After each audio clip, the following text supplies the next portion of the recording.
बिस्मिल्लाहिर्रहमानिर्रहीम। अस्सलाम वालेकुम दोस्तों, मैं आपका भाई आतिफ़ आपके अपने चैनल इन्फो@आतिफ़ में एक नई इन्फॉर्मेशन के साथ आपकी खिदमत में हाजिर हुआ हूँ। चलें फिर बिना वक्त ज़ाय किए आज की वीडियो की तरफ चलते हैं। दोस्तों, आज की वीडियो में मैं आपके लिए एक कहानी लेके आया हूँ। अच्छा, ये कहानी एक बादशाह और एक मुल्क की है और इस कहानी के एंड पे ना आप लोगों ने बताना है कि ये जो स्टोरी है ये किस मुल्क की अक्कासी करती है, किस मुल्क को रिफ़्लेक्ट करती है, ताकि ये कहानी सुनने का मकसद यही है कि किसी मुल्क के हालात आप तक ना शेयर किए जाए कहानी की सूरत में। तो कहते हैं कि एक बादशाह था और वो अपने एक लाओ लश्कर के साथ एक नहर के साथ गुज़र रहा था। अच्छा, उसने वहाँ से देखा कि एक ना नहर है मीठे पानी की, जिसके जहाँ से लोग डायरेक्ट पानी भर के पीते हैं। तो बादशाह को बड़ा अच्छा लगा कि भी लोग यहाँ से मीठा पानी भर भर के पीते हैं। तो बादशाह सलामत ने ये हुक्म दिया कि जी आवाम की सहूलत के लिए एक घड़ा भरकर एक घड़े का इंतज़ाम किया जाए और वो घड़ा इस नहर से पानी से भर के नहर के साथ रखा जाए ताकि लोग जो हैं वो घड़े का पानी पिए जाएँ, ताकि उनको आसानी हो जाए पानी निकालने में और उनको ठंडा पानी भी हर वक्त मैसर हो। अच्छा, बादशाह सलामत तो अपना ये हुक्म सादर करने के बाद रवाना हो गए आगे।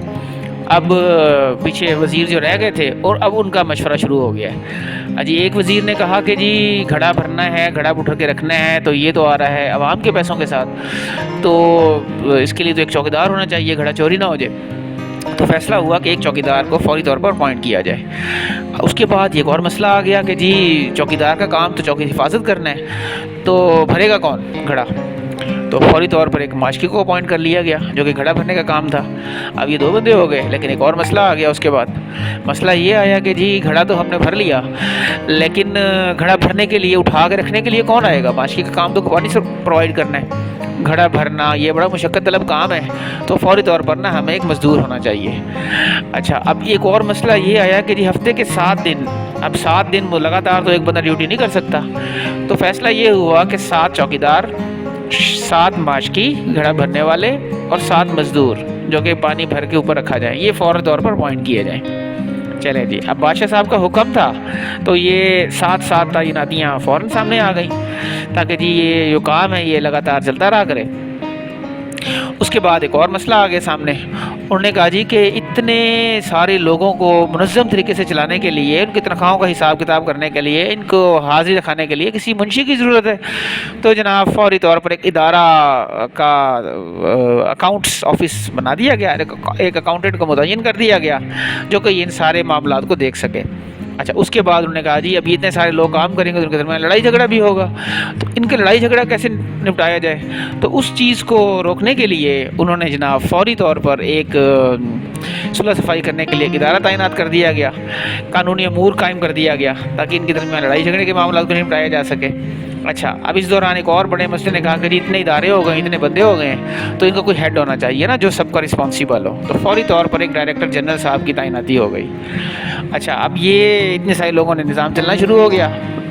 अब 1 साल के बाद बादशाह सलामत दोबारा से उसी मकाम से गुजरे तो वो क्या देखते हैं कि जी दूर से एक बड़ी आलीशान इमारत है जो कि बड़ी ज़बरदस्त है और लाइटें शाइटें लगी हुई हैं और उसके ऊपर जनाब बड़ा बड़ा करके लिखा हुआ है वज़ारत इंतज़ामी अमूर बराए खड़ा। अब बादशाह ने कहा यार ये क्या चीज़ है? वो फ़ौरन इमारत के अंदर गए।